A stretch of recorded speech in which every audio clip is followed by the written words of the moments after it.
ലോകം മുഴുവൻ കാൽക്കീഴിലാക്കിയ, എന്നാൽ സ്വന്തം ബാല്യം അപ്പോഴും മിസ് ചെയ്ത, താൻ ഇറക്കുന്ന ഹിറ്റ് പാട്ടുകളേക്കാൾ വേഗത്തിൽ മുഖം മാറിക്കൊണ്ടിരുന്ന ഒരു വ്യക്തിയുണ്ടായിരുന്നു. തിളങ്ങുന്ന ആ വലിയ മുഖംമൂടിക്ക് പിന്നിൽ ആരോടും പറയാൻ കഴിയാത്തത്ര ഭയവും അപഹർഷതാബോധവും അയാൾ എക്കാലവും ഒളിപ്പിച്ചു വെച്ചു. ലോകത്തിലെ ഏറ്റവും വിലപിടിപ്പുള്ള പാട്ടുകളുടെ അവകാശം അദ്ദേഹം കോടികൾ കൊടുത്ത് സ്വന്തമാക്കിയിട്ടുണ്ട്. എന്നിട്ടും സ്വന്തമായി ഒരു രാത്രി പോലും സമാധാനത്തോടെ ഉറങ്ങാൻ ആ കോടികൾക്കൊന്നും അദ്ദേഹത്തെ സഹായിക്കാൻ കഴിഞ്ഞില്ല. ഭൂമിയിലെ ഏറ്റവും വലിയ സ്റ്റേഡിയങ്ങളിൽ ലക്ഷക്കണക്കിന് ആളുകൾ ഒരേ സമയം ലൈവായിട്ട് അദ്ദേഹത്തിൻ്റെ ഈവൻ്റ് കണ്ട് ആർത്ത് വിളിച്ചു. പക്ഷേ ആ ആൾക്കൂട്ടത്തിനിടയിലും ലോകത്ത് മറ്റാരും അനുഭവിക്കാത്തത്ര ഭീകരമായിട്ടുള്ള ഏകാന്തതയിലായിരുന്നു അദ്ദേഹത്തിൻ്റെ യഥാർത്ഥ ജീവിതം. ചിലർക്ക് അദ്ദേഹം സംഗീതത്തിൻ്റെ ദൈവമാണ്, മറ്റു ചിലർക്ക് അയാൾ മാപ്പർഹിക്കാത്ത ഒരു കുറ്റവാളിയും. ചരിത്രത്തിൽ ഇത്രയധികം തെറ്റിദ്ധരിക്കപ്പെട്ട, ഇത്രയധികം ആഘോഷിക്കപ്പെട്ട, ഇത്രയധികം ദുരന്തങ്ങൾ ഏറ്റുവാങ്ങിയ മറ്റൊരു മനുഷ്യനുണ്ടാകില്ല. ഒരു വലിയ സാമ്രാജ്യത്തിൻ്റെ രാജാവായിരുന്നിട്ടും സ്വന്തം പ്രശസ്തിയുടെ ഭാരം താങ്ങാനാകാതെ തകർന്നടിഞ്ഞ ആ മഹാപ്രതിഭാസത്തിൻ്റെ യഥാർത്ഥ കഥയാണ് നമ്മൾ സംസാരിക്കാൻ പോകുന്നത്. The pop hero, the moon walker, Michael Jackson.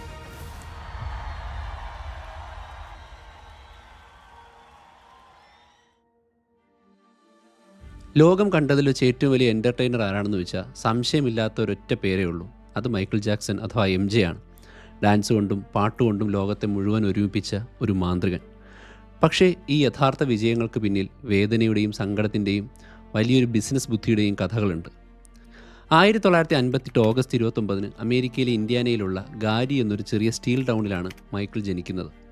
ഒരു സാധാരണ കറുത്ത വർഗ്ഗക്കാരൻ്റെ കുടുംബം, ചെറിയൊരു വീട്ടിൽ 9 മക്കൾ. മൈക്കിളിൻ്റെ അച്ഛൻ ജോ ജാക്സൺ ഒരു സ്റ്റീൽ കമ്പനി തൊഴിലാളിയായിരുന്നു. ഈ കഷ്ടപ്പാടിൽ നിന്ന് രക്ഷപ്പെടാൻ സംഗീതം കൊണ്ട് മാത്രമേ വഴിയുള്ളൂ എന്ന് പുള്ളിക്ക് മനസ്സിലായത് കൊണ്ട് തന്നെയാണ് അദ്ദേഹം മക്കളെ വെച്ച് ജാക്സൺ 5 എന്നൊരു ഫാമിലി ബാൻഡ് സ്റ്റാർട്ട് ചെയ്യുന്നത്. പക്ഷേ മൈക്കിളിൻ്റെ കുട്ടിക്കാലം നമ്മൾ ഈ വിചാരിക്കുന്നത് പോലെ അത്ര സുന്ദരമല്ലായിരുന്നു. വെറും 5 വയസ്സുള്ളപ്പോൾ മുതൽ അവൻ പാടാൻ തുടങ്ങി. ജോ ജാക്സൺ ഭയങ്കര സ്ട്രിക്റ്റ് ആയിരുന്നു. റിഹേഴ്സൽ എന്ന് പറയുന്നത് ചോയ്സ് അല്ല, ജീവിക്കാൻ അത് ചെയ്തേ പറ്റൂ എന്ന അവസ്ഥ. പുറത്ത് ആ പ്രായത്തിലുള്ള മറ്റു കുട്ടികൾ കളിക്കുന്നത് നോക്കി നിൽക്കുന്ന മൈക്കിളിനെ അച്ഛൻ ബെൽറ്റൂരി അടിക്കുമായിരുന്നു. പലപ്പോഴും പാട്ട് തെറ്റിയാൽ കിട്ടുന്നത് ക്രൂരമായ മർദ്ദനവും. ഈ പീഡനങ്ങൾ മൈക്കിൻ്റെ മനസ്സിൽ വല്ലാത്ത ട്രോമയുണ്ടാക്കുകയും അവൻ്റെ കുട്ടിക്കാലം തന്നെ ഇല്ലാതാകുകയും ചെയ്തു.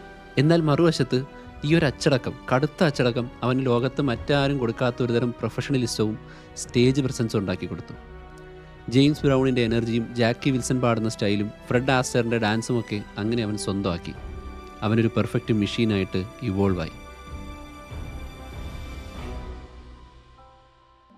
അങ്ങനെ 1968 ജാക്സൺ 5 മോട്ടോ ടൗൺ റെക്കോർഡ്സുമായിട്ട് ഒരു കരാറിൽ ഏർപ്പെട്ടു. പിന്നെ നടന്നത് ചരിത്രമാണ്. അവരുടെ ആദ്യത്തെ 4 പാട്ടുകളും ബിൽബോർഡ് ചാർട്ടിൽ ഒന്നാമതെത്തി. ലോകം ആ കുട്ടികളെ ശ്രദ്ധിക്കാൻ തുടങ്ങി. പക്ഷേ മോട്ടോൺ കമ്പനി ഒരു ഫാക്ടറിയാണ്. പാട്ട് എഴുതുന്നതും നിർമ്മിക്കുന്നതും എന്തിന് അവരുടെ ഡ്രസ്സ് തീരുമാനിക്കുന്നത് വരെ കമ്പനിയാണ്. മൈക്കിൾ അവിടെ നിന്ന് ഹിറ്റുകൾ ഉണ്ടാക്കാൻ പഠിച്ചു എന്നത് ശരിയാണ്. പക്ഷേ അവിടുത്തെ ഓണറായിട്ടുള്ള ബെറി ഗോർഡിയുടെ കീഴിലുള്ള വെറുമൊരു ജോലിക്കാരൻ മാത്രമായിട്ടായിരുന്നു അവർ നിന്നിരുന്നത്. സ്വന്തമായ ഒരു ഐഡിയയും അവിടെ പറയാൻ പറ്റില്ല. മൈക്കിളിൻ്റെ കരിയറിലെ ആദ്യത്തെ വലിയ ട്വിസ്റ്റ് നടക്കുന്നത് 1975 മോട്ടൗണിൽ നിന്നാൽ സ്വന്തമായിട്ടൊന്നും ചെയ്യാൻ പറ്റില്ല എന്ന് മനസ്സിലാക്കിയ ജാക്സൺ ഫാമിലി അവിടെ നിന്ന് ലീവ് ചെയ്യാൻ തീരുമാനിച്ചു. അമേരിക്കയിലെ ഏറ്റവും വലിയ ബ്ലാക്ക് ഓൺഡ് കമ്പനി വിട്ട് എപ്പിക് റെക്കോർഡ്സിലേക്ക് പോവുക എന്നത് ഭയങ്കര റിസ്ക് ഉള്ളൊരു പരിപാടിയായിരുന്നു. പക്ഷേ ആ തീരുമാനത്തോടെ അവർക്ക് ജാക്സൺ 5 എന്ന പേര് ലീഗലി നഷ്ടപ്പെട്ടു. പിന്നെ അവർ ദ ജാക്സൺസായി മാറി. പക്ഷേ അതിലും വലുത് അവർക്ക് കിട്ടി. എന്താണെന്ന് വെച്ചാൽ സ്വന്തം പാട്ടുകളിൽ പൂർണ്ണമായ സ്വാതന്ത്ര്യം. ഇതാണ് മൈക്കിളിനെ ആദ്യത്തെ ബിസിനസ് പാഠം പഠിപ്പിച്ചത്. സ്വന്തം കലയുടെ അവകാശവും സ്വാതന്ത്ര്യവും മറ്റാർക്കും വിട്ടുകൊടുക്കരുത്. 1970 കഴിഞ്ഞതോടെ തനിക്ക് കിട്ടിയിരിക്കുന്നത് കുട്ടിക്കാലത്തെ സ്റ്റാർഡം മാത്രമല്ല എന്ന് ലോകത്തെ കാണിക്കാൻ മൈക്കിൾ തീരുമാനിച്ചു. ആ സമയത്ത് ദ വിസ് എന്ന സിനിമയുടെ ഷൂട്ടിങ്ങിനിടയിലാണ് അവൻ ലെജൻഡറി പ്രൊഡ്യൂസറായിട്ടുള്ള ക്വിൻസി ജോൺസിനെ പരിചയപ്പെടുന്നത്. എപ്പിക് റെക്കോർഡ്സുകാർക്ക് ഇതിൽ വലിയ താല്പര്യമൊന്നും ഉണ്ടായിരുന്നില്ല. കാരണം ക്വിൻസി എന്ന് ജാസ് സംഗീതവും സിനിമകൾക്ക് ബാക്ക്ഗ്രൗണ്ട് മ്യൂസിക്കും ചെയ്യുന്ന ഒരു വ്യക്തിയാണ്. ഒരു പോപ്പ് ഹിറ്റ് മേക്കർ അല്ല. പക്ഷേ മൈക്കിൾ അദ്ദേഹത്തെ വിട്ടില്ല. ക്വിൻസി തന്നെ വേണമെന്ന് വാശി പിടിച്ചു. അങ്ങനെ 1979 അവരൊന്നിച്ചിട്ടുള്ള ഓഫ് ദ വാൾ എന്ന് പറയുന്ന മ്യൂസിക് റിലീസായി. ഡിസ്കോ, പോപ്പ്, R&B തുടങ്ങിയ എല്ലാം കൂടി മിക്സ് ചെയ്തൊരു മാസ്റ്റർ പീസ്. അമേരിക്കയിലെ ആദ്യത്തെ ടോപ്പ് 10 ഹിറ്റുകൾ കൊടുത്ത ചരിത്രത്തിലെ ഏറ്റവും ഫസ്റ്റ് സോളോ ആൽബമായിട്ടത് മാറിയിരുന്നു. ലോകമെമ്പാടും 2 കോടിയിലധികം കോപ്പികൾ വിറ്റു. എന്തു വെച്ച് നോക്കിയാലും അതൊരു വൻ വിജയമാണ്. എന്നാലും മൈക്കിളിന് ഇതൊന്നും പോരാ. ഇത്രയും ഹിറ്റായിട്ടും ആൽബത്തിന് ഒരൊറ്റ ഗ്രാമി അവാർഡേ കിട്ടിയുള്ളൂ എന്നുള്ളതായിരുന്നു വിഷമം. പക്ഷേ കിട്ടിയത് ബെസ്റ്റ് R&B കാറ്റഗറിയിലാണ്. മികച്ച ആൽബത്തിനുള്ള അവാർഡ് കിട്ടാത്തത് അവനെ ശരിക്കും തളർത്തി കളഞ്ഞു. ഇൻഡസ്ട്രി എപ്പോഴും തന്നെ ബ്ലാക്ക് മ്യൂസിക് എന്ന കൂട്ടിൽ അടച്ചിടുകയാണെന്ന് മൈക്കിളിന് തോന്നി. അതോടെ അവനൊരു വാശി വന്നു.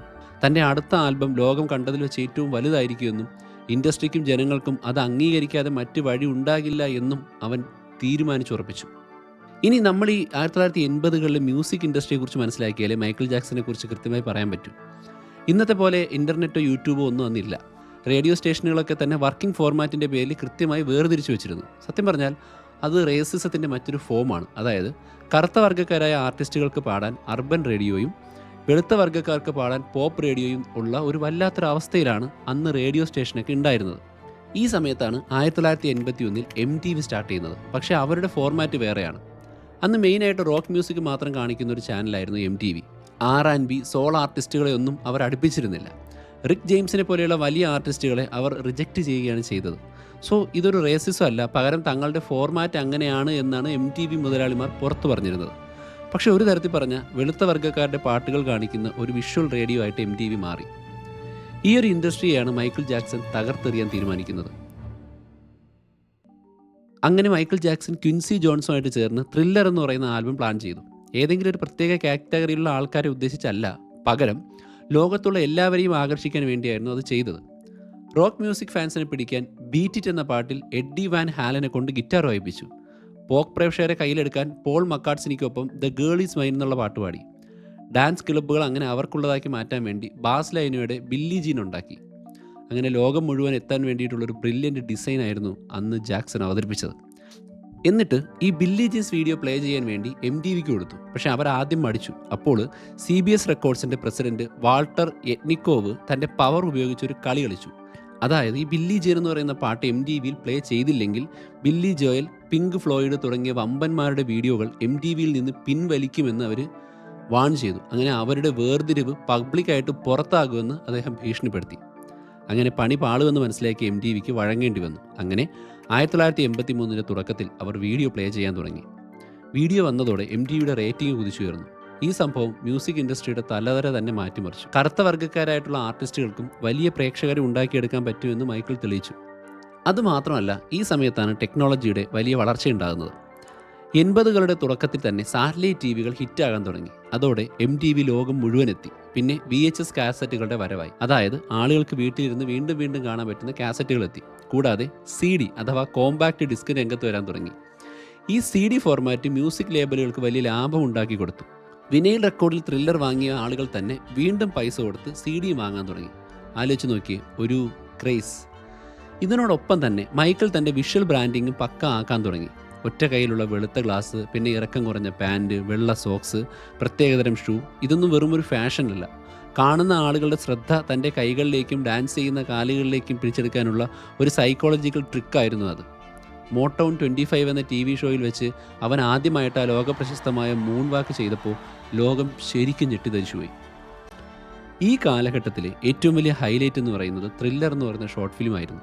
ചുമ്മാ പാടി അഭിനയിക്കുന്ന വീഡിയോകൾ ആളുകൾ വേഗം മറക്കുമെന്ന് മൈക്കിൾ ജാക്സന് മനസ്സിലായതുകൊണ്ട് അവൻ ഹോളിവുഡ് ഡയറക്ടർ ജോൺ ലാൻസിനെ വിളിച്ച് $1 മില്യൺ ബഡ്ജറ്റിൽ ഒരു വീഡിയോ ചെയ്യാനായിട്ട് തീരുമാനിച്ചു. ആ കാലത്ത് ഒരു മ്യൂസിക് വീഡിയോയ്ക്ക് ഇത്രയും വലിയ തുക മുടക്കുക എന്ന് പറഞ്ഞാൽ വട്ടാണെന്ന് പറയും. കമ്പനിക്കാർ അത് സമ്മതിക്കില്ല എന്നുള്ളത് കൊണ്ട് മൈക്കിളിൻ്റെ ടീം വേറൊരു ബുദ്ധി ഉപയോഗിച്ചു. മേക്കിംഗ് ഓഫ് ത്രില്ലർ എന്ന് പറയുന്ന ഡോക്യുമെൻ്ററി ഉണ്ടാക്കി. അതിൻ്റെ റൈറ്റ്സ് MTVക്കും ഷോർട്ട് ടൈമിനും വിറ്റു. വീഡിയോ എടുക്കാനുള്ള ക്യാഷും കിട്ടി, എക്സ്ട്രാ വരുമാനവുമായി. അങ്ങനെ 14 മിനിറ്റ് ദൈർഘ്യമുള്ള മ്യൂസിക് വീഡിയോ എന്ന കൺസെപ്റ്റിനെ ഒരു സിനിമയുടെ ലെവലിലേക്ക് മാറ്റിയെടുക്കാൻ പറ്റി. ത്രില്ലർ ഏകദേശം 7 കോടി കോപ്പികളുമായിട്ട് ചരിത്രത്തിൽ ഏറ്റവും കൂടുതൽ വിറ്റഴിക്കപ്പെട്ട ആൽബമായി മാറി. മൈക്കിൾ തൻ്റെ കരിയറിലെ ഏറ്റവും പീക്കിൽ നിൽക്കുന്ന സമയത്താണ് എൻ്റർടൈൻമെൻറ്റ് ചരിത്രത്തിലെ തന്നെ ഏറ്റവും ബുദ്ധിപരമായിട്ടുള്ളൊരു ബിസിനസ് ഡീൽ അവൻ നടത്തുന്നത്. മ്യൂസിക് ഇൻഡസ്ട്രിയിൽ ഏറ്റവും കൂടുതൽ കാശ് ഉണ്ടാക്കുന്നത് പാട്ടുകളുടെ കോപ്പിറൈറ്റ് അഥവാ പബ്ലിഷിംഗ് റൈറ്റ്സ് സ്വന്തമാക്കുന്നതിലൂടെയാണ് എന്ന് പോൾ മക്കാർട്ട്നി ഒരിക്കൽ മൈക്കിളിനോട് പറഞ്ഞിരുന്നു. അങ്ങനെ 1985 ATV മ്യൂസിക് കാറ്റലോഗ് വിൽക്കാൻ വെച്ചപ്പോൾ മൈക്കിൾ അവിടെ എത്തുകയും അതിൽ 4000-ലധികം പാട്ടുകളുടെ അവകാശത്തെ സ്വന്തമാക്കുകയും ചെയ്തു. അതിൽ ദ ബീറ്റിൽസിൻ്റെ 255 ഹിറ്റ് പാട്ട് ഉൾപ്പെടും. പോൾ മക്കാർട്ട്നിയെ വരെ പിന്നിലാക്കി മൈക്കിൾ $47.5 മില്യൺ അത് സ്വന്തമാക്കി. ഇൻഡസ്ട്രി തന്നെ ഞെട്ടിപ്പോയൊരു തീരുമാനമാണ്. ഒരു ആർട്ടിസ്റ്റ് തൻ്റെ തന്നെ ഇൻഡസ്ട്രിയുടെ ഏറ്റവും വലിയൊരു സ്വത്ത് സ്വന്തമാക്കുന്നു. ഈ കാറ്റലോഗ് ആയിരുന്നു പിന്നീട് മൈക്കിളിൻ്റെ സാമ്രാജ്യത്തിൻ്റെ ഏറ്റവും വലിയ ബേസ്. ഇതിനൊപ്പം തന്നെ കോർപ്പറേറ്റ് സ്പോൺസർഷിപ്പ് എന്ന പരിപാടിയും മൈക്കിൾ മാറ്റിമറിച്ചു. മൈക്കിൾ പെപ്സിയുമായിട്ടൊരു റെക്കോർഡ് ഡീൽ സൈൻ ചെയ്തു. പെപ്സിയുമായിട്ട് ചേർന്നിട്ടുള്ള ആ ഒരു പരസ്യം കണ്ട മൈക്കിൾ ജാക്സൻ്റെ തന്നെ മ്യൂസിക് വീഡിയോ ആണ് എന്ന് തോന്നും. ഒരു വലിയ സ്റ്റാറിന് എങ്ങനെ ഒരു മൾട്ടിനാഷണൽ ബ്രാൻഡിൻ്റെ കൂടെ വർക്ക് ചെയ്യാം എന്നങ്ങനെ മൈക്കിൾ ജാക്സൺ ലോകത്തിന് കാണിച്ചു കൊടുത്തു. പക്ഷേ ഈ പാർട്ട്ണർഷിപ്പ് അവന് കൊടുത്തത് ജീവിതം മാറ്റിമറിച്ച വലിയൊരു ദുരന്തം കൂടിയാണ്. 1984 പെപ്സിയുടെ പരസ്യം ഷൂട്ട് ചെയ്യുന്നതിനിടയിൽ ഒരു സ്ഫോടനത്തിൽ മൈക്കിൾ ജാക്സൻ്റെ മുടിക്ക് തീപിടിക്കുകയും തലയ്ക്ക് ഗുരുതരമായിട്ട് പൊള്ളലേൽക്കുകയും ചെയ്തു. ആ വേദന സഹിക്കാനും തുടർന്നുള്ള സർജറികൾക്ക് വേണ്ടി അവന് വലിയ ഡോസിലുള്ള പെയിൻ കില്ലറുകൾ കഴിക്കേണ്ടതായിട്ട് വന്നു. സത്യം പറഞ്ഞാൽ മൈക്കിൾ ജാക്സന് ജീവിതകാലം മുഴുവൻ വേട്ടയാടിയ ആ ഭീകരമായ മരുന്ന് അഡിക്ഷൻ്റെ തുടക്കം ഈ ഒരൊറ്റ തീപ്പൊരിയിൽ നിന്നായിരുന്നു എന്ന് വേണമെങ്കിൽ പറയാം. ത്രില്ലർ എന്ന വലിയ ഹിറ്റിന് ശേഷം 1987 മൈക്കിൾ ജാക്സൺ ബാഡ് റിലീസ് ചെയ്തു. കുറച്ചുകൂടി റഫായ ഒരു മാസ് ലുക്ക്. ആ ആൽബത്തിലെ 5 പാട്ടുകൾ തുടർച്ചയായിട്ട് ബിൽബോർഡ് ചാർട്ടിൽ ഒന്നാമതെത്തി. അങ്ങനെ ഒരു പുതിയ റെക്കോർഡ് ഇട്ടു. ഇതിന് പിന്നാലെ അവൻ ബാഡ് വേൾഡ് ടൂർ സ്റ്റാർട്ട് ചെയ്തു. 1980കളിലും 90കളിലും ജാക്സന്റെ റേഞ്ച് അന്ന് വേറെ ആർക്കും ചിന്തിക്കാൻ പോലും പറ്റാത്തത്ര വലുതായിരുന്നു. കോൾഡ് വാർ സമയത്ത് മൈക്കിൾ ജാക്സന്റെ പാട്ടുകളൊക്കെ തന്നെ സോവിയറ്റ് യൂണിയനിലുള്ള ആളുകൾ ബ്ലാക്ക് മാർക്കറ്റിലൂടെ വ്യാജ കാസറ്റുകളിലൂടെ വാങ്ങി കണ്ടിരുന്നു എന്ന് പറയുന്നുണ്ട്. ബാഡ് വേൾഡ് ടൂർ 15 രാജ്യങ്ങളിലായി 44 ലക്ഷം ആളുകളാണ് കണ്ടത്. ജപ്പാനിലെ സ്റ്റേഡിയത്തിൽ തുടർച്ചയായിട്ട് 14 ഷോകൾ ഹൗസ്ഫുള്ളായതോടെ ഏഷ്യൻ മാർക്കറ്റിലേക്കും വെസ്റ്റേൺ പോപ്പ് മ്യൂസിക്കിന് വലിയ വാതിൽ തുറന്നു കിട്ടുകയുണ്ടായി. ഡാൻസ് സ്റ്റെപ്പുകൾ സ്വന്തം ബ്രാൻഡാക്കി മാറ്റാൻ ജാക്സൺ പഠിച്ചതും ഈ സമയത്താണ്. സത്യം പറഞ്ഞാൽ സ്വന്തം ഡാൻസ് സ്റ്റെപ്പുകൾ അവനൊരു പേറ്റൻ്റാക്കി മാറ്റിയെടുത്തു വെച്ചു. 1993 45 ഡിഗ്രി ചരിവിൽ നിൽക്കാൻ പറ്റുന്ന ആൻറ്റി ഗ്രാവിറ്റി ലീൻ ഉണ്ടല്ലോ, അങ്ങനെ ചെയ്യാൻ പറ്റുന്ന ഷൂസിൻ്റെ ഡിസൈൻ സ്വന്തം പേരിൽ പേറ്റൻ്റ് ചെയ്തു. 1991 ആയപ്പോൾ സംഗീത ലോകം മാറുകയും അവൻ ടെഡി റൈലിയെ പോലെയുള്ള പുതിയ ആൾക്കാരുടെ കൂടി മ്യൂസിക് സ്റ്റൈൽ അപ്ഡേറ്റ് ചെയ്യുകയും ചെയ്തു. അങ്ങനെ ഡേഞ്ചറസ് ആൽബം ഇറക്കി. അതിലെ ബ്ലാക്ക് ഓർ വൈറ്റ് വീഡിയോ ഒരേ സമയം 27 രാജ്യങ്ങളിൽ 50 കോടി ആളുകളാണ് അന്ന് കണ്ടത്. പിന്നീട് 1993 super bowl half time show അവൻ അടിമുടി മാറ്റിമറിച്ചു. സ്റ്റേജിൽ വന്നൊരു അനക്കവുമില്ലാതെ 90 സെക്കൻഡ് അങ്ങനെ നിൽക്കും. ആളുകളുടെ ടെൻഷൻ പീക്കിലെത്തുന്ന സമയത്ത് അവൻ ഡാൻസ് സ്റ്റാർട്ട് ചെയ്യും. അങ്ങനെ വരുമ്പോൾ ഫുട്ബോൾ മാച്ചിനേക്കാൾ കൂടുതൽ ആളുകൾ ഹാഫ് ടൈം ഷോ കണ്ടു എന്നൊരവസ്ഥ എത്താൻ തുടങ്ങി. പക്ഷേ സാമ്രാജ്യം വലുതായപ്പോൾ അവൻ്റെ വ്യക്തിജീവിതവും ആളുകൾക്ക് കാഴ്ച വസ്തുവായി മാറി. കുട്ടിക്കാലം മുഴുവൻ കഷ്ടപ്പാടുകളായിരുന്നതുകൊണ്ട് അവനിൽ പീറ്റർ പാൻ സിൻഡ്രോം എന്ന് പറയുന്നൊരു അവസ്ഥയുണ്ടായിരുന്നു. അതായത് ഒരിക്കലും താൻ വലുതാകില്ല എന്ന് തോന്നുന്നൊരു മനസ്സ്. അവൻ കാലിഫോർണിയയിലെ വലിയൊരു എസ്റ്റേറ്റ് വാങ്ങി അതിനെ നെവർലാൻഡ് റാഞ്ചാക്കി മാറ്റി. അവിടെ അമ്യൂസ്മെൻറ്റ് പാർക്കുകൾ, മൃഗശാല, അങ്ങനെ നഷ്ടപ്പെട്ട കുട്ടിക്കാലം തിരിച്ചു പിടിക്കാൻ അവൻ കോടികൾ ചിലവാക്കാൻ തുടങ്ങി. പലതരത്തിലുള്ള വാർത്തകൾ ആ സമയത്ത് വന്നിട്ടുണ്ടായിരുന്നു. അതായത് പ്രായം കൂടുന്നത് ഇല്ലാതാക്കാനും കുറേ കാലം ജീവിക്കാനും വേണ്ടി പ്രത്യേകം ട്രീറ്റ്മെൻറ്റുകളും ഓക്സിജൻ മാസ്കുകളൊക്കെ ഉപയോഗിക്കുന്നു എന്നുള്ള വാർത്തകളൊക്കെ വന്നിട്ടുണ്ട്. പക്ഷേ മൈക്കിളിൻ്റെ PR ടീം ചുമ്മാ ഹൈപ്പ് കൂട്ടാൻ വേണ്ടി പലതും ഇറക്കി വിട്ടതാണ് എന്നുള്ള രീതിയിലാണ് വന്നതെങ്കിലും പല കോൺസ്പിറസി തിയറികളും വലിയ 8 നിലയിൽ പൊട്ടാൻ തുടങ്ങി. അങ്ങനെ മൈക്കിൾ ജാക്സൻ്റെ കാര്യങ്ങൾ കൈവിട്ടുപോയി. 1991 ഓഗസ്റ്റിൽ മൈക്കിളിൻ്റെ ജീവിതം ശരിക്കും ഇരുളടഞ്ഞു. ജോർഡി ചാൻഡലർ എന്നൊരു 13 വയസ്സുകാരനെ പീഡിപ്പിച്ചു എന്ന് കാണിച്ച് ആ കുട്ടിയുടെ കുടുംബം അവനെതിരെ കേസ് കൊടുത്തു. ലോകം മുഴുവൻ അങ്ങനെ അക്ഷരാർത്ഥത്തിൽ ഞെട്ടിത്തരിച്ചൊരു നിമിഷമായിരുന്നു അത്. മീഡിയ മുഴുവൻ മൈക്കിൾ ജാക്സൻ്റെ പുറകെയായി. ടൂറുകൾ ക്യാൻസലായി. വർഷങ്ങളോളം നീളുന്നൊരു കേസ് കരിയർ തന്നെ ഇല്ലാതാക്കുമെന്ന് ഭയന്ന് ഇൻഷുറൻസ് കമ്പനികൾ ഇടപെട്ട് $25 മില്യൺ കൊടുത്ത് ആ കേസ് കോടതിക്ക് പുറത്ത് വെച്ച് ഒത്തുതീർപ്പാക്കി.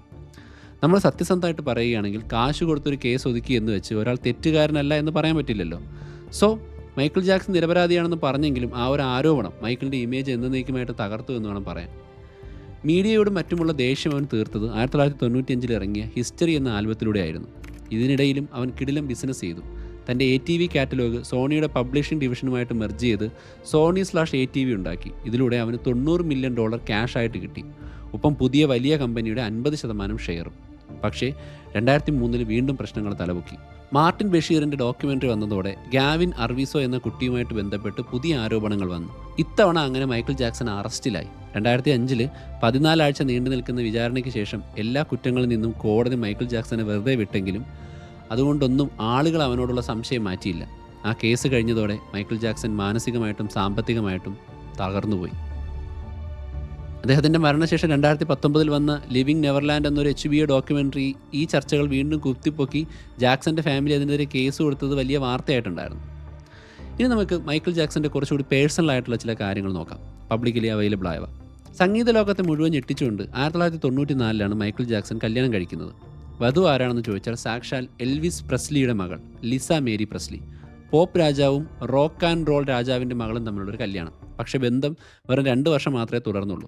1996 തൻ്റെ ഡോക്ടറുടെ ക്ലിനിക്കിൽ ജോലി ചെയ്തിരുന്ന ഡെബ്ബി റോബ് എന്നൊരു നഴ്സിനെ മൈക്കിൾ ജാക്സൺ വിവാഹം കഴിച്ചു. അവരിലാണ് മൈക്കിളിന് പ്രിൻസ്, പാരീസ് എന്നീ 2 മക്കൾ ജനിക്കുന്നത്. പിന്നീട് വാടക ഗർഭപാത്രത്തിലൂടെ ബ്ലാങ്കറ്റ് അല്ലെങ്കിൽ ഇപ്പോൾ ബിജി എന്ന് വിളിക്കുന്ന മറ്റൊരു മകൻ കൂടി മൈക്കിളിന് ഉണ്ടായിട്ടുണ്ട്. ഒരച്ഛൻ എന്നുള്ള നിലയ്ക്ക് മൈക്കിൾ ജാക്സൺ വളരെ സ്ട്രേഞ്ച് ആണെന്ന് മീഡിയകൾ പറയാറുണ്ട്. കാരണം തൻ്റെ കുട്ടികൾ പുറത്തിറങ്ങുമ്പോൾ അവരുടെ മുഖത്ത് വിചിത്രമായ മാസ്കുകളോ തൂവാലകളോ വയ്ക്കാൻ എപ്പോഴും മൈക്കിൾ ജാക്സൺ ശ്രദ്ധിക്കും. സത്യത്തിൽ ആളുകൾ കരുതിയത് മൈക്കിളിന് വട്ടാണെന്നാണ്. പക്ഷേ അതല്ല സത്യം. തന്നെ രാപ്പകൽ വേട്ടയാടിയ പാപ്പരാസികൾ തൻ്റെ കുട്ടികളുടെ പ്രൈവസിയെ നശിപ്പിക്കുമെന്ന് പേടിച്ചായിരിക്കും, അല്ലെങ്കിൽ അവർക്കെങ്കിലും ഒരു നോർമൽ ലൈഫ് കിട്ടട്ടെ എന്നുള്ള അച്ഛൻ്റെ ആഗ്രഹം കൊണ്ടായിരിക്കും. ആ മാസ്ക് ഊരിക്കഴിഞ്ഞ മൈക്കിൾ ജാക്സൻ്റെ മക്കളാണെന്ന് പറഞ്ഞ് പിന്നീട് അവർക്ക് സ്വൈര്യം കിട്ടില്ല. പക്ഷേ 2002 ജർമ്മനിയിലെ ഒരു ഹോട്ടൽ ബാൽക്കണിയിൽ വെച്ച് നടന്നൊരു വലിയ സംഭവം വിവാദമായിട്ടുണ്ട്. തൻ്റെ ഇളയ കുഞ്ഞായ ബ്ലാങ്കറ്റിനെ താഴെ നിൽക്കുന്ന ഫാൻസിനെ കാണിക്കാൻ വേണ്ടി അവൻ ബാൽക്കണിയുടെ പുറത്തേക്ക് ഉയർത്തിപ്പിടിച്ചു. പുറത്തേക്ക് ഇങ്ങനെ കാണിക്കുകയാണ്. കൈയൊന്ന് സ്ലിപ്പായാൽ കുഞ്ഞ് താഴെ വീഴും. താൻ കുഞ്ഞിനെ സ്നേഹം കൊണ്ട് ഫാൻസിന് കാണിച്ചതാണെന്ന് പിന്നീട് മൈക്കിൾ ജാക്സൺ കരഞ്ഞു പറഞ്ഞെങ്കിലും അങ്ങനെ സ്നേഹിക്കുമ്പോൾ തന്നെ ആ സ്നേഹം പ്രകടിപ്പിക്കുന്ന രീതി പലപ്പോഴും ലോകത്തിന് മനസ്സിലായില്ല. ഇന്ന് മൈക്കിൾ ജാക്സൻ്റെ മകൾ പാരീസ് ജാക്സൺ വലിയൊരു മോഡലും ഗായികയും ഒക്കെയാണ്. അച്ഛൻ്റെ മരണമുണ്ടാക്കിയ ട്രോമയിൽ നിന്നും മീഡിയയുടെ ചോദ്യം ചെയ്യലുകളിൽ നിന്നും പുറത്തു വരാൻ അവർ ഒരുപാട് കഷ്ടപ്പെട്ടിട്ടുണ്ടാവും. എന്തായാലും ലോകത്തിലെ ഏറ്റവും മികച്ച അച്ഛനെയാണ് തങ്ങൾക്ക് കിട്ടിയതെന്ന് മക്കൾ പറയുന്നുണ്ട്. 2009 ആയപ്പോഴേക്കും കയ്യിൽ ഒട്ടും കാശില്ലാത്തൊരു വലിയ പ്രതിസന്ധിയിലായി മൈക്കിൾ ജാക്സൺ. കടം $400 മില്യൺ മുകളിലായി. ATV കാറ്റലോഗ് പോലെയുള്ള കോടികളുടെ ആസ്തിയുണ്ട്, പക്ഷേ കയ്യിൽ കാശില്ല. അതായത് അസറ്റ് റിച്ച് ആണ്, പക്ഷേ ക്യാഷ് പോറാണ്. ഈ ഒരു വലിയ കുരുക്കിൽ ശരിക്കും മൈക്കിൾ പെട്ടുപോയിട്ടുണ്ട്. സ്വത്തുക്കളെങ്കിലും രക്ഷിച്ചെടുക്കാൻ വേറെ വഴിയില്ലാതെയാണ് ദിസ് ഈസ് ഇറ്റ് എന്ന പേരിൽ ലണ്ടനിൽ 50 ഷോകൾ ചെയ്യാമെന്ന് സമ്മതിക്കുന്നത്. ടിക്കറ്റ് വെച്ച് മണിക്കൂറുകൾക്കുള്ളിൽ 10 ലക്ഷം ടിക്കറ്റുകളാണ് വിറ്റുപോയത്. പക്ഷേ 50 വയസ്സായ ഒരു മനുഷ്യൻ 50 ഷോകൾ ചെയ്യുക എന്ന് പറയുന്നത് ശാരീരികമായും മാനസികമായും താങ്ങാൻ പറ്റുന്നതിന് അപ്പുറമാണ്. കടുത്ത ഉറക്കമില്ലായ്മ കാരണം വല്ലാതെ കഷ്ടപ്പെട്ട മൈക്കിള് തൻ്റെ പ്രൈവറ്റ് ഡോക്ടറായിട്ടുള്ള കോൺറാഡ് മുറയെ ആശ്രയിച്ചു. സത്യം പറഞ്ഞാൽ റിപ്പോർട്ടുകൾ അനുസരിച്ച് ഒരു ഡോക്ടർ ചെയ്യാൻ പാടില്ലാത്ത വലിയൊരു ക്രിമിനൽ തെറ്റ് ചെയ്തതുകൊണ്ടാണ് മൈക്കിൾ മരിച്ചതെന്ന് പറയുന്നുണ്ട്. പ്രൊപ്പോഫോൾ എന്ന ഹോസ്പിറ്റലിൽ മാത്രം ഓപ്പറേഷൻ തിയേറ്ററിൽ ഉപയോഗിക്കുന്ന മരുന്ന് ഡോക്ടർ മുറെ മൈക്കിളിൻ്റെ ബെഡ്റൂമിൽ വെച്ച് കുത്തിവെച്ചു എന്നാണ് പറയുന്നത്. ഇതിൻ്റെ കൂടെ വേറെ ചില മയക്കുമരുന്നുകൾ കൂടി കൊടുത്തു. ഒടുവിൽ ആരുടെയും ശ്രദ്ധയില്ലാതെ കിടന്ന മൈക്കിളിൻ്റെ ശ്വാസം നിലച്ചുപോയി. 2009 ജൂൺ 25 അങ്ങനെ ലോകത്തെ മുഴുവൻ കരയിപ്പിച്ചുകൊണ്ട് മൈക്കിൾ ജാക്സൺ വിടവാങ്ങി. ആ വാർത്ത കേട്ട് ലോകം മുഴുവൻ ഇൻ്റർനെറ്റിൽ തിരഞ്ഞതുകൊണ്ട് ഗൂഗിളും ട്വിറ്ററും വിക്കിപീഡിയയും വരെ അന്ന് ക്രാഷായി പോയതായിട്ട് വാർത്തയുണ്ടായിരുന്നു. പക്ഷേ ഇവിടെ വല്ലാത്തൊരു ഐറണിയുണ്ട്. മരിക്കുമ്പോൾ മൈക്കിൾ ജാക്സന് കോടിക്കണക്കിന് ഡോളർ കടമുണ്ടായിരുന്നു എന്നുള്ളത് വാസ്തവമാണ്. പക്ഷേ മരണശേഷം അവൻ്റെ സാമ്പത്തിക സാമ്രാജ്യം വളരാൻ തുടങ്ങി. മൈക്കിൾ ജാക്സന്റെ എസ്റ്റേറ്റ് കൈകാര്യം ചെയ്തിരുന്ന ജോൺ ബ്രാങ്കയും ജോൺ മക്ലെയിനും ചേർന്ന് കിടിലൻ പ്ലാനുകളിലൂടെ കാര്യങ്ങൾ മാറ്റിമറിച്ചു. അവസാനമായിട്ട് ചെയ്ത റിഹേഴ്സൽ വീഡിയോകൾ വെച്ച് അവർ ദിസ് ഈസ് ഇറ്റ് എന്നൊരു ഡോക്യുമെൻ്ററി ഫിലിം ഇറക്കി. അത് ബോക്സ് ഓഫീസിൽ നിന്ന് മാത്രം $261 മില്യൺ വാരിക്കൂട്ടി. പിന്നീട് അവർ സോണിയുമായിട്ടും സിർക്യൂ ഡി സൊലയുമായിട്ടും ചേർന്ന് വലിയ ഡീലുകൾ ഉണ്ടാക്കി കോടികൾ സമ്പാദിച്ചു. 2014 മൈക്കിൾ ജാക്സന്റെ കൈവശമുണ്ടായിരുന്ന ATV കാറ്റലോഗിൻ്റെ 50% ഷെയർ സോണിക്ക് തന്നെ $750 മില്യൺ മറിച്ചു വിറ്റു. മരിച്ചു കഴിഞ്ഞ സെലിബ്രിറ്റികളുടെ ഏറ്റവും കൂടുതൽ വരുമാനം ഉണ്ടാക്കുന്ന ഒരാളാണ് ഇപ്പോഴും മൈക്കിൾ ജാക്സൺ. കടത്തിൽ മുങ്ങിയ സാമ്രാജ്യം മരിച്ചു കഴിഞ്ഞ് അവൻ ഉണ്ടാക്കി കൊടുത്തത് $2.5 മില്യൺ പോപ്പ് മ്യൂസിക്കിൽ മൈക്കിൾ ജാക്സന്റെ യഥാർത്ഥ സ്ഥാനം മനസ്സിലാക്കണമെങ്കിൽ വേറെ ചിലരുമായിട്ട് നമ്മൾ കമ്പയർ ചെയ്യണം. എൽവിസ് പ്രസ്ലിയുടെ പാട്ടുകൾ ഏകദേശം 50 കോടിയിലധികം വിറ്റുപോയിട്ടുണ്ട്. മഡോണയാണെങ്കിലും 30 കോടിയിലധികം വിൽപ്പനയുമായിട്ട് റെക്കോർഡിട്ടു. ഇനി പ്രിൻസിനെ എടുത്തു കഴിഞ്ഞാൽ 10 കോടി സെയിൽസ് ഉണ്ടെങ്കിലും പുള്ളി 40ഓളം ആൽബങ്ങൾ ഇറക്കിയിട്ടുണ്ട്. എന്നാൽ മൈക്കിൾ ജാക്സന്റെ കാര്യമോ 40 കോടിയിലധികം റെക്കോർഡുകൾ അവൻ വിറ്റു. ലോകത്തിലെ ഏറ്റവും കൂടുതൽ വിറ്റഴിഞ്ഞ ആൽബം ത്രില്ലറാണ്. 13 ബിൽബോർഡ് നമ്പർ 1 ഹിറ്റുകൾ, 39 ഗിന്നസ് റെക്കോർഡുകൾ. മൈക്കിൾ ജാക്സന്റെ ജീവിതം ഒരു പാഠമാണ്. വിജയത്തിൻ്റെയും പുതിയ ഐഡിയകളുടെയും പിന്നെ വലിയൊരു ദുരന്തത്തിൻ്റെയും പാഠം. ഡിജിറ്റൽ യുഗം വരുന്നതിന് മുമ്പ് തന്നെ ലുക്ക് കൊണ്ടും പാട്ടുകൊണ്ടും കോർപ്പറേറ്റ് ബുദ്ധി കൊണ്ടും ലോകത്തെ എങ്ങനെ പിടിച്ചെടുക്കാം, ശ്രദ്ധ പിടിച്ചു പറ്റാം എന്ന് മൈക്കിൾ കാണിച്ചു തന്നു. പക്ഷേ അതിനുവേണ്ടി കൊടുത്ത വിലയും തൻ്റെ ട്രോമകൾ കൃത്യമായി അഡ്രസ്സ് ചെയ്യാതിരുന്നതും വ്യക്തി ജീവിതത്തിലുണ്ടായ പ്രശ്നങ്ങളും ഒക്കെ തന്നെ വലിയ രീതിയിലുള്ള ഏകാന്തതയും മരുന്നുകളെ ആശ്രയിക്കാനും ഒക്കെ എത്തിക്കുകയും പല വിവാദങ്ങൾ ഉണ്ടാവുകയും ചെയ്തു. ചിലർക്ക് മൈക്കിൾ ജാക്സൺ ഇപ്പോഴും പോപ്പ് സ്റ്റാർ തന്നെയാണ്, മറ്റു ചിലർക്ക് വിവാദ നായകനും ഞാൻ പറഞ്ഞതധികം ആരോപണങ്ങൾ ഉൾപ്പെടെയുള്ള ഒരു വ്യക്തിയും. പക്ഷേ ഒരു കാര്യം മനസ്സിലാക്കുക, ഇന്ന് മൈക്കിൾ ജാക്സൺ ഉണ്ടായിരുന്നുവെങ്കിൽ ഈ സോഷ്യൽ മീഡിയ ഇൻഫ്ലുവൻസിൻ്റെ കാലത്ത് ലോകത്തെ ഏറ്റവും വലിയ ട്രെൻഡുകൾ എപ്പോഴും ഉണ്ടാക്കുന്ന ഒരു വ്യക്തിയായി മാറുമായിരുന്നു. മരണത്തെ ഭയപ്പെട്ടിരുന്ന, മരിക്കാതിരിക്കാൻ പല കാര്യങ്ങൾ ചെയ്യണമെന്ന് ആഗ്രഹിച്ച് ഫണ്ടുകൾ ചെലവാക്കിയിരുന്നൊരു വ്യക്തിയായിട്ട് മൈക്കിളിനെ കുറിച്ച് വായിച്ച് കേട്ടിട്ടുണ്ട്. പക്ഷേ മൈക്കിൾ ജാക്സൺ ഒരു ഇതിഹാസം തന്നെയാണ്. കോടിക്കണക്കിന് മനുഷ്യരെ ഡാൻസ് കളിപ്പിച്ച ഒരു മാന്ത്രികൻ. അതേസമയം സ്വന്തം കുട്ടിക്കാലം നഷ്ടപ്പെട്ട ആരോപണങ്ങളുടെ നടുവിൽ ജീവിച്ചു തീർത്ത ഒരു ഇരയും കൂടിയാണ്. ഒരു ഉത്തരമില്ലാത്ത ചോദ്യം. ഇന്ന് മൈക്കിൾ ജാക്സൻ്റെ പാട്ടുകൾ യൂട്യൂബ് മ്യൂസിക്കിലും സ്പോട്ടിഫൈയിലും ഒക്കെ കേൾക്കുമ്പോൾ വല്ലാത്തൊരു സന്തോഷവും സങ്കടവും ഒരുപോലെ വരും. അങ്ങനെ തന്നെയാണ് മൈക്കിൾ ജാക്സൺ ഓർക്കപ്പെടാൻ പോകുന്നതും ഓർത്തിരിക്കുന്നതും. അടുത്ത വീഡിയോയിൽ വീണ്ടും കാണാം. അതുവരെ.